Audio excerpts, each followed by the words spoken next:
Deci încercăm să înlocuim filtrul de polen la o Skoda Karoq model 2020-2021. Primul pas, deschidem torpedoul și are aici două, aș putea să le zic, cleme, le trebuie trase deodată. După ce am tras cele două cleme, se deschide torpedoul și avem acces la filtru. Filtrul e în carcasa asta și trebuie deschis, are niște cleme.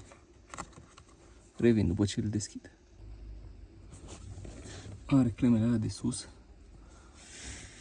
S-o scos ușor. Iese.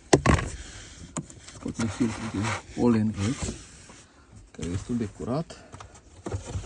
Verificăm sensul aerului și îl băgăm pe cel nou. Așa. Venim cu capacul,